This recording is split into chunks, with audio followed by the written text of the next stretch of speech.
That's good.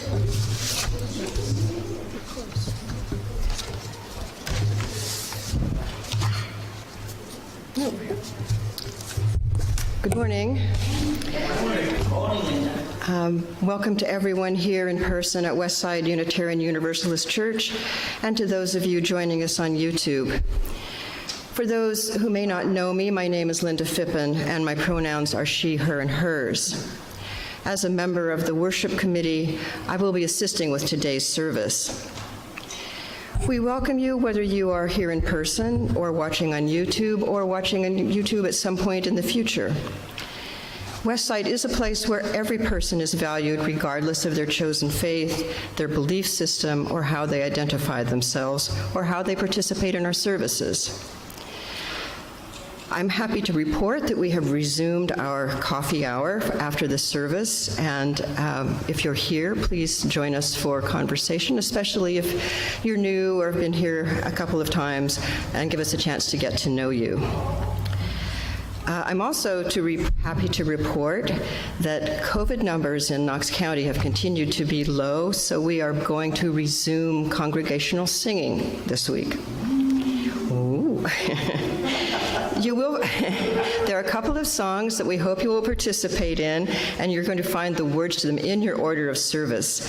And they're also going to be posted up on the YouTube screen, so those of you at home would like to sing along, please do so. We do have some announcements, which I'll go through briefly, as they are most of them are in your order of service. First of all, importantly, today, after the service, starting at 12:30, there will be a reproductive justice forum where we can get together and discuss our thoughts about reproductive justice issues. So that will be, for those of you who are on YouTube, we will not be doing that on YouTube. We're going to instead be doing it on Zoom. So you'll need to leave YouTube and go to the newsletter to find the link for the Zoom, for the Zoom connection, the Zoom link for this discussion this afternoon. Also today, the Earth Church East Tennessee will be meeting at 3 p.m. outside.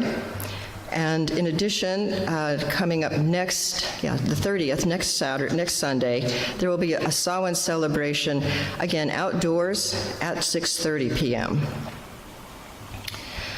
Next week is also our All Souls service. So what we would like you to do, if you want to, is to bring photos of those near and dear to you, human and otherwise, who have passed on. And if you're not joining us in person, and even if you are, if you would like to send photos to Brad via email, and he will put together a photo montage. Starting quite soon now, on the 5th of November, will be our first meeting of the Westside Arts and Crafts. I'm looking forward to this. I hope we can start getting together to share our skills and a conversation and in a supportive environment. I may be painting, but with the weather's turning cold, I may bring my knitting instead. Okay. Coming up also pretty quickly now, on the 11th to the 13th, is the Fall Retreat at Pickett State Park. Sign-up sheets are in the back of the sanctuary, or you can register online. Please do get that done as soon as possible.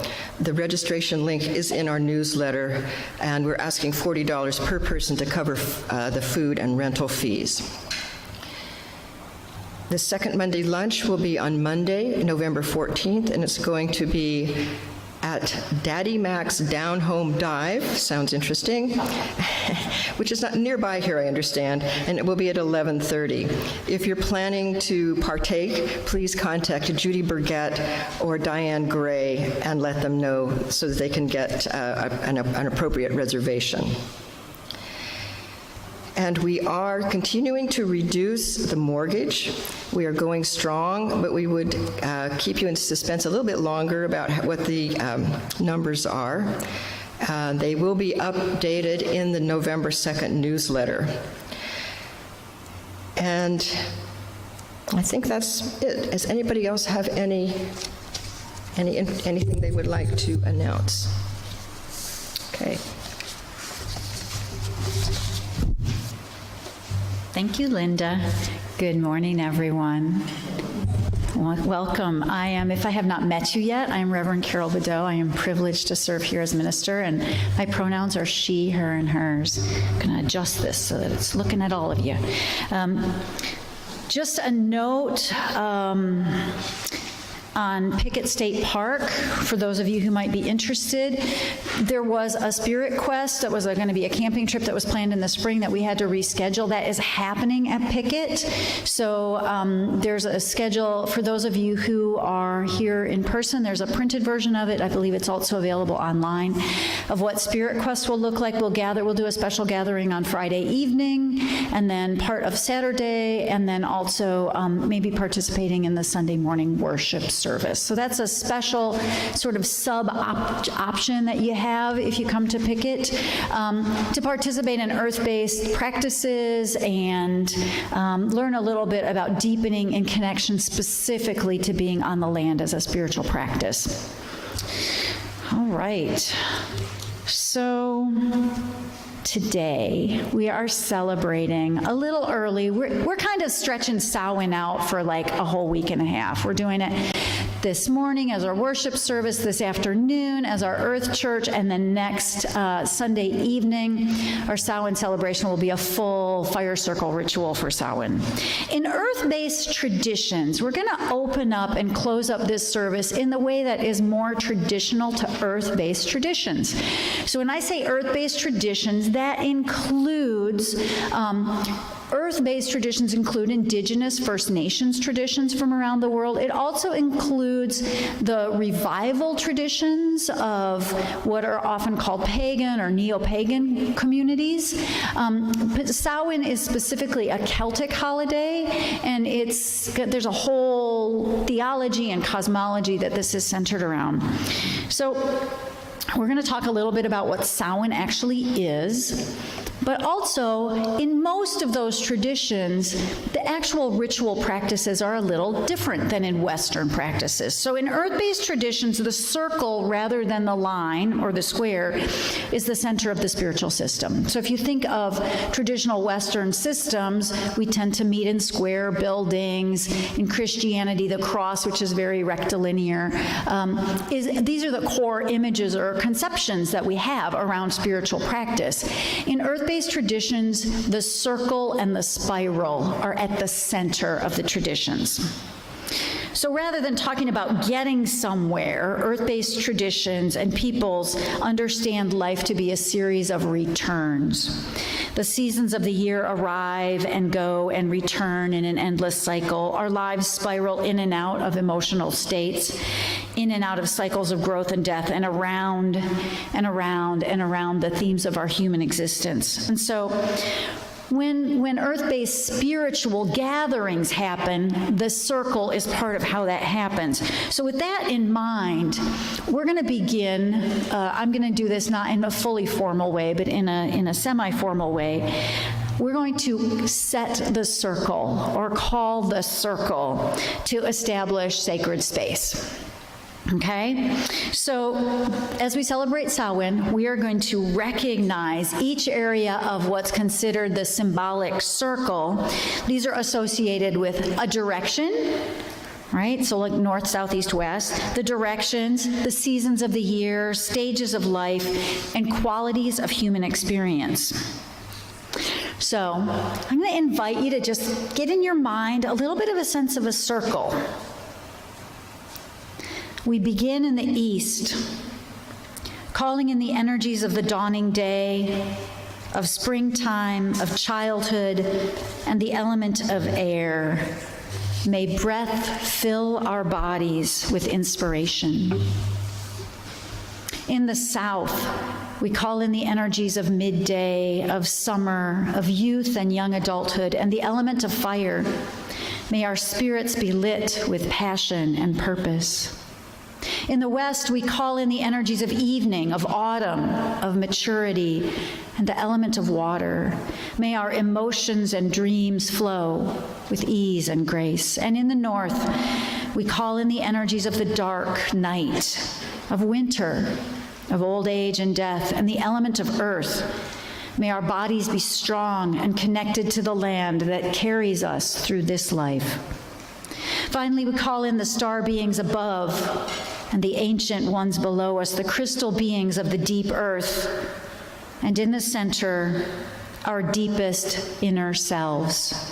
May we each and all be connected to all of the web of life in gratitude and in respect.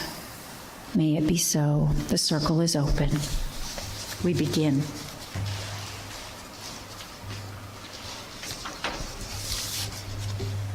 So Reverend Carol will light the chalice while I share these words from Edna St. Vincent Millay. It's a poem called Autumn Chant. Now the autumn shudders in the rose's root.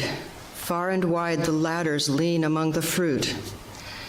Now the autumn clambers up the trellised frame, and the rose remembers the dust from which it came. Brighter than the blossom on the rose's bough sits the wizened orange, bitter berry now. Beauty never slumbers, all is in her name, but the rose remembers the dust from which it came.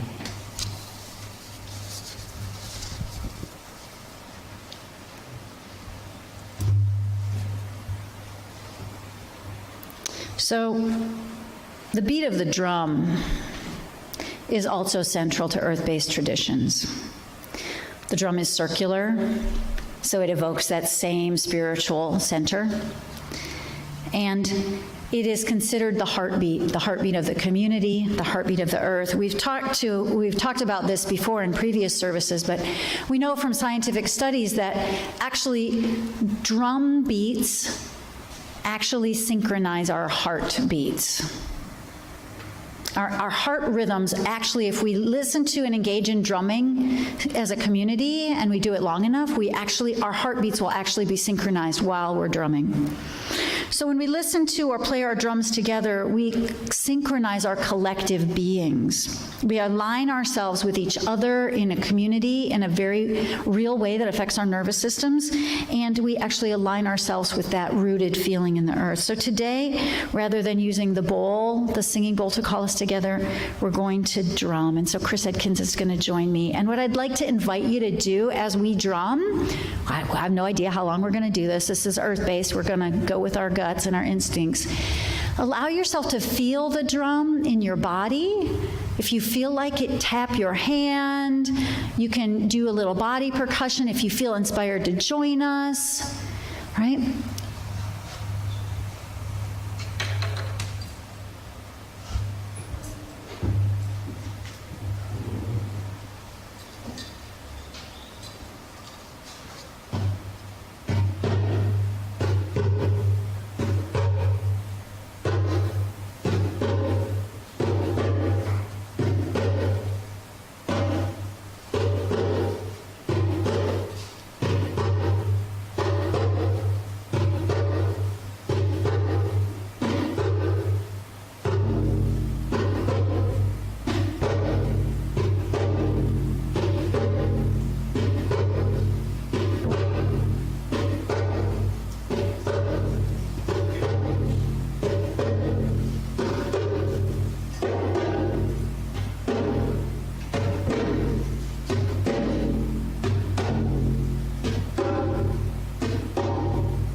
So for any of you who have ever attended a Native North American powwow or reunion, one of the most powerful experiences of that is to walk into a circle where large groups of drummers are playing ceremonial community drums, where you've got, 8 or 10 really big guys with these really big drums, playing the drums so loud that the ground actually shakes.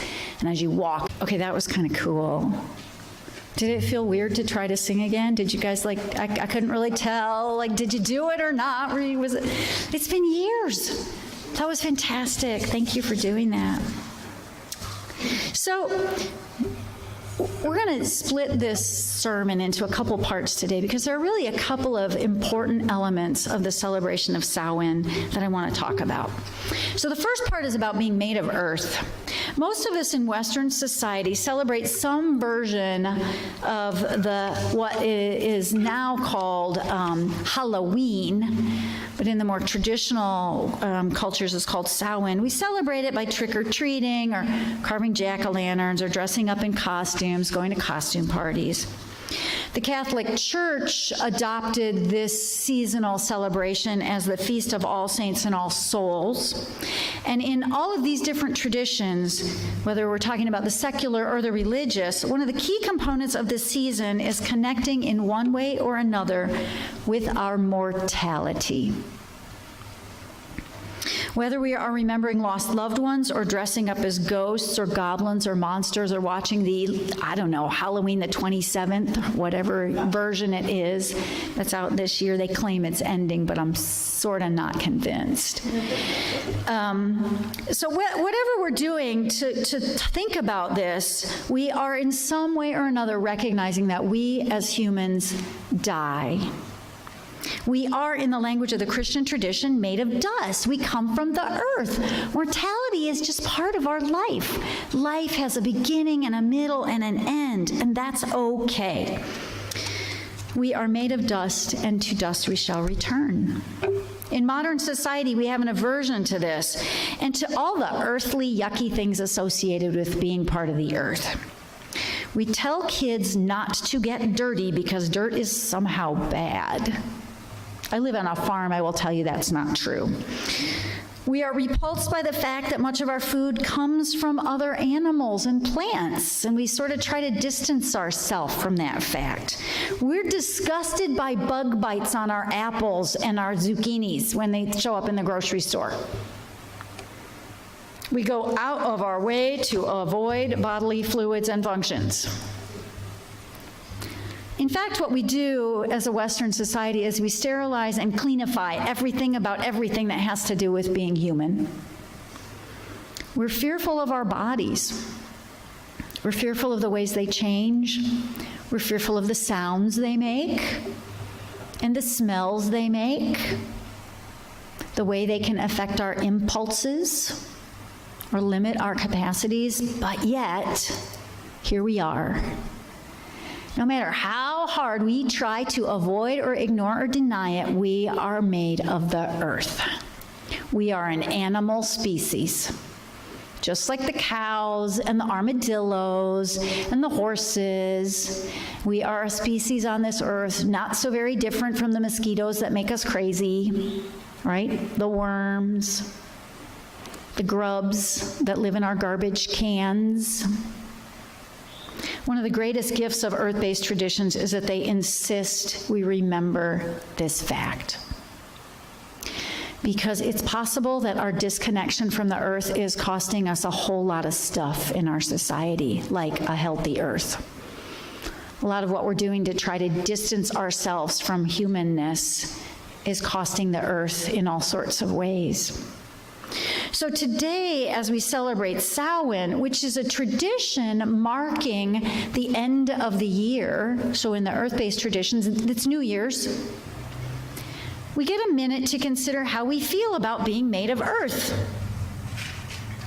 So take a minute and ask yourself, how comfortable are you with burping publicly in front of other people? Okay, I mean, I see a lot of, that's what, oh my God, did she really say that? How comfortable? I avoided saying the other sound, okay? So just thank me for that, okay? What message have you been given about dirt? It's really funny in our household, because Tracy is like a 6th-generation farmer. Whenever I say the word dirt, he just says soil. Soil. Different feelings about dirt and soil, but yet it's actually the same thing, isn't it, right? What messages have you been given about these things? When I was a little girl, we got a puppy. And my mom had been given such messages about the un-okayness of all things earthly that she bathed the poor puppy every day because it was dirty until it got really sick. And the vet had to say, "Good heavens, stop that." Right? All those little critters that live in the soil and that get on us when you go out and step in the mud with bare feet are really good for us. But what messages did you get? In the Celtic traditions, the colors of spiritual practices are associated with bodily fluids, such as red. Red in many traditions, in earth-based traditions, is a really important color because it's associated with blood. How does the idea of creating sacred spaces, specifically with the color of blood, grab you? Isn't that an interesting way to think? So think about the earth. We come from the earth, we return to the earth. We are made of earth. In a minute, the choir is going to invite you to join us in a chant that's about this. And the words are in your order of service, and they remind us that actually our whole bodies, all of our physical beings, are directly connected to the material world. Our bodies are made of earth. Our blood is made of water. Our breath is the air that circulates. The breath we breathe, it's actually the air that circulates across the whole planet and through all the other forms of life. And we're fueled by some kind of inner fire, whether that's metabolism of calories or just the kind of mental, emotional, or spiritual fire that comes with being passionate or caring or loving. So these are all ways that we are actually made of earth. So the choir is going to come up, and here's how this is going to work. I'm going to try to play the drum and also cue you to join us in singing. We're going to have a group that starts and sings it twice through, and then another group that adds twice through, and another group that adds twice through, and then you all get to sing it 6 times or 8 times or 10 or 12 times with us. So go with the flow. I'm going to invite the choir to come up. The words are earth my body, water my blood, air my breath, and fire my spirit.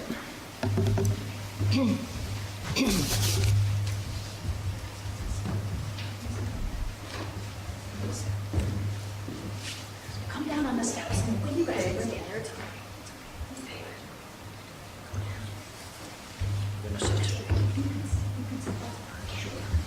awesome. Spontaneity is an essential part of earth-based ritual, okay? All right. You ready?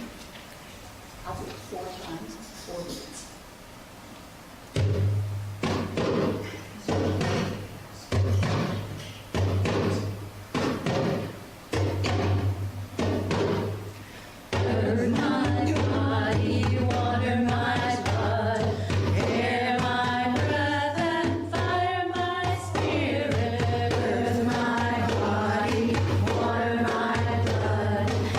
Air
As you know, Westside supports the community through our efforts, both physical and emotional and financial, and including our Share the Plate partner this week, which is SI, which is which is a group which supports immigrants seeking asylum in this country. In a minute, Chris is going to play some special music, and we will take an offering for the congregation and its services.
Thank you, Chris.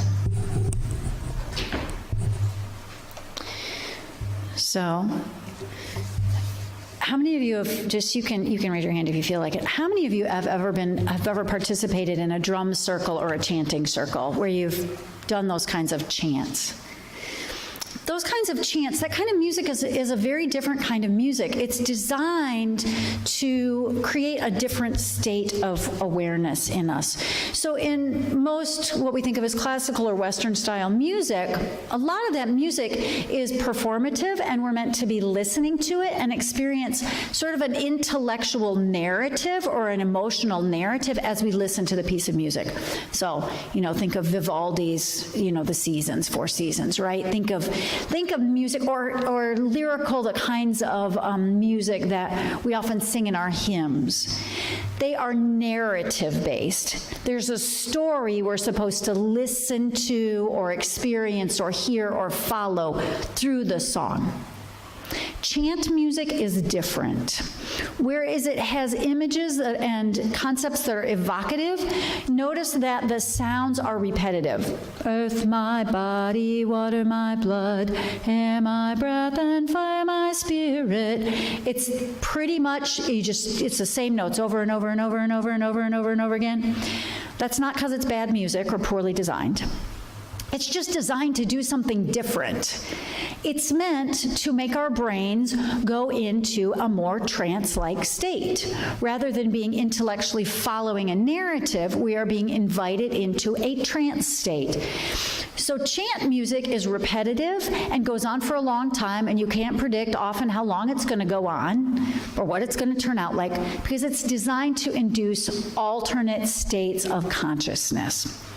And this really helps us address another part that's really important about Samhain itself, which is the magic part. Okay? We've talked about the earthy part, that we're made of earth. Samhain or Halloween often invites us to think about mortality, life and death. But another part, that's probably even the more important part about this holiday, which is really a holy day for earth-based people, what's important about this holy day is that it's also about immortality. It's about the part of ourselves, the magical ways in which we transcend our mortality. Hence all the witches and the ghosts and the fairies and the magic potions and the magic wands and right? The magical, transcendent, mystical part of it is also essential. In many, but not all earth-based traditions, there are some core theological concepts about how humans transcend death that is so inevitable and so human. And when I say these traditions, I want to just name first that I can't represent a whole bunch of these traditions because I am not part of them, but they include loosely a lot of indigenous traditions, traditions from around the world that are current existing traditions that have a larger array of deities. And specifically in the Northern European, British Isles kinds of traditions, the Druids, the pagans, the Celtic, people who follow Celtic traditions, okay? These traditions have a wide variety of ideas about what happens to the parts of us that are not the body, the physical parts. They have ideas about reincarnation, about souls leaving the human body and existing in other planes or realms. They have ideas about communicating with those who have passed and who are existing in other realms. They have all sorts of ideas about interacting with non-human beings and non-human realms. So, whether we believe that or not, and some of us in this room are practitioners of these theologies and others are not, whether we believe that or not, one thing we know is this: we are actually made of stardust as well as earth. That part of what's in our bodies is stuff that got on the earth through explosions, cosmic events that happened long before we showed up here, right? So there is something mystical and transcendent and like really big and cosmic about us if we just think of it in those most basic terms, right? In the spiritual traditions of some cultures, both past and present, this particular stardust quality is associated with being able to transcend the limits of our humanness, with being magical as well as mortal. So, I ask you to think about, how do you feel about being made of dirt, soil? How do you feel about that? And now I'm going to ask you, how do you feel about being magic? I'm going to let you sit with that for a minute, because some people are like, yeah, of course. And other people are like, whatever. Another one of those weird UU services that's not my thing. Right? Yep. But wait. Would being magical maybe for you mean being able to create miracles or doing things beyond the understood limits of human ability? Like read minds or time travel or astral project? For some people, these are very real parts of their spiritual practice. But for others, maybe it doesn't look like that, which doesn't mean you're not magical. Maybe being magical means understanding that your spirit, whether you think of that as a soul that exists once you die or not, maybe it means that there's something about you that's bigger than your body, bigger than your human limitations. Maybe being magical means that your legacy lives beyond your human years. And maybe even well beyond what you can comprehend. Maybe your impact here has been like the rock dropped in the pond that has ripples that you don't understand how far out they go. Perhaps being magical means recognizing the incredible power of your words, positive or negative, or the power of your smile to a stranger. Maybe being magical means appreciating the simple miracles that we have access to every single day, like a sunrise or a sunset, like fall leaves on the ground, children in costumes, cute cat videos, right? Magic is a state of being. Magic is a state of heart and mind and spirit. It is the ways in which we are willing to understand we are made of earth and yet transcend it. As we inhabit bodies made of the elements, we also have the ability to fill our lives with all kinds of magical and miraculous experiences and energies. So, the Celts were big believers in the magical. Both friendly and unfriendly magical beings and experiences shaped their mythology and their practices, shaped the history of the Celtic people. So think for a minute about the magic of your ancestors. We're going to talk more about this next week. Think about the magic of the people and the beings who went before you. Their human selves, their bodies are no longer here. But that doesn't mean that they were only human. There's something miraculous and magical about being a human in a human body, and it's the part of ourselves that lasts. So I'm going to invite you. We're going to do a little shouting. Does anybody have the live stream up? Morgan's going to quickly get up the live stream so that we can get words. This is spontaneous, earth-based stuff. I invite you to think of some words that signify the magic of people you have known. The magic. Maybe they're still here, maybe it's you. But what are some words that signify magic? You can shout them out. Kindness. Kindness. Kindness is magical. Sense of wonder. Wonder, a sense of wonder, absolutely magical, yes. Pain. Pain, yes, magical, pain, yes. Balance, beautiful. Wisdom. Sacrifice. Hugs and touch. Hugs and touch, magic, totally magic, yep. Curiosity. Common sense. Common sense, very magical. Mistakes. Remaking. Creative, yep. Childlike wonder. Childlike wonder, yes. Childlike. Thinking, yes. Magical. It's a magical thing, what we can do with our thoughts and minds. Yes, absolutely. Food can be magical. What? Food. Amen. Food can be magical. Sensing. Sensate experience can be transcendent and magical. Yes. Deliciousness. Daydreaming. Loving. Spiritual. Adaptability. Supportive. Empathy. Patience. Safety. Healing. Compassion. Isn't it funny how magical you all are? How easy was it that was beautiful, to tap into the parts of ourselves that are magical. These are the parts that carry us through the human experience. These are the parts that transcend, and yet when we imbue the human experience with them, give it meaning, give it beauty, give it a sense of purpose.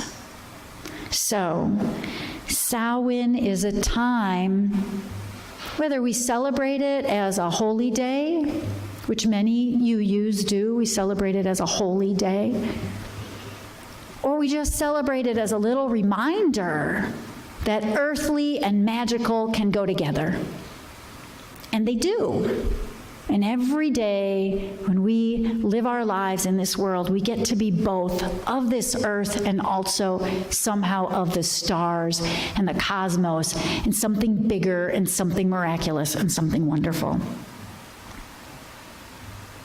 So the Celts celebrated, and many Celtic peoples and people who have adopted the Celtic traditions celebrate Samhain, and will be celebrating it next week. A lot of ritual. It is echoed in other parts of the world, other traditions that are similar to this. The Mexican Dia de los Muertos, the Day of the Dead. It's considered a time when it is most possible for us to feel connected to the magical, transcendent parts of ourselves and those that have passed. And so, whether we celebrate that or not, we're going to honor the Celtic tradition by closing our service today with a Celtic blessing. First, I'm going to We've created a circle. Now we're going to uncreate the circle, because in these traditions, it's really important to understand that we invited all those spirits and energies, the east, the south, the west, the north, the above, the below, and the within. We invited them all here. We don't want them to be stuck here when we leave the room, because in these traditions, these are very real energies. So I am going to thank the spirits and allow them to be released, and then we'll have a few words of a Celtic blessing. Thanks to the spirits of the 7 directions whose energies here today have blessed us. We release you, spirits of north and night, of earth and winter, a time without light. We release you, spirit of water and flow, of evening, west, autumn. We let you go. We release you, spirits of passion and fire, of youth and summer, inner desire. We release you, breath of east and air, the dawn and beginning, springtime fair, deep earth below and star beings above. We thank you for your presence and love. And our deepest selves, too, we thank you and free. Go out to the world to share in peace. We will extinguish this chalice, but not the light that glows within each of us. In the words of the traditional Celtic Samhain blessing, as darkness now draws near, see the cycle of the year. As the light now goes within, let the hallows dance begin. The circle, we say in traditional practices, the circle is open, which means complete, but remains unbroken. Merry meet, merry part, and merry meet again. Go in peace and passion.